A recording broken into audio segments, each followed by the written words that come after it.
According to human rights group Survival International, around 100 uncontacted tribes are currently active around the world.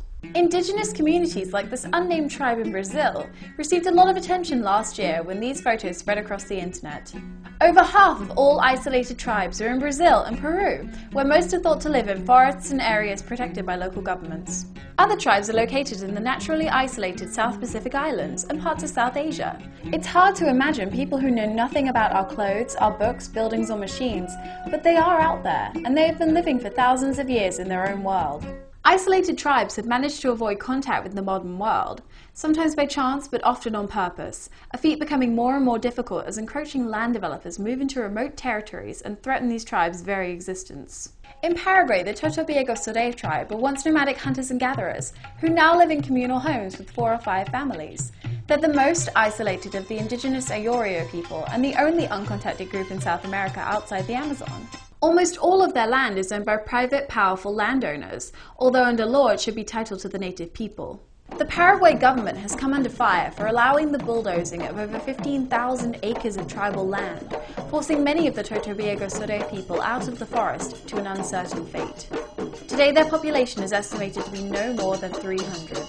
Though not all indigenous tribes are small in size, the Dongria Khond of India is estimated to have upwards of 8,000 people. The Dongria are adept horticulturists that live and farm on the plateaus of the Nimgiri Hills, an area rich with streams supporting hundreds of villages. But the abundance of streams is due in part to the large amount of aluminium ore underground, which unfortunately has sparked the interest of a British mining company, and with permission from India's Supreme Court, the company has built a refinery at the base of the Dongria with plans to mine the entire hillside. This would not only disrupt the tribe's homes and farms, but it would destroy the mountain itself, a sacred site considered to be the home of the Dongria god. On the North Sentinel Island in the Bay of Bengal, the Sentinelese people, with a population estimated to be between 50 to 200, are considered the most isolated humans on Earth and offensively resist outside contact. Known for throwing stones and shooting arrows at any visitors who approach the island, they've called their land home for 60,000 years and want to keep it that way. In 2006, 2 outsiders fishing near the island were killed by Sentinelese archers, and helicopters sent to retrieve the bodies were shooed away by a hail of arrows, unable to land. Regardless of human desire, at this point, the benefits to extreme isolation can be justified in the fear of contracting diseases.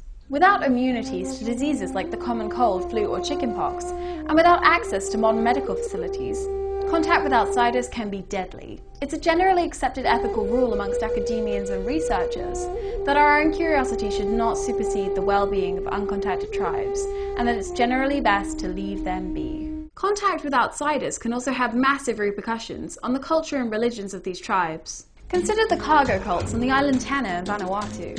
The John Frum movement is a cult that worships an American soldier named John Frum, or perhaps a corruption of John from America, who, as the legend goes, brought valuable cargo to the island during World War II.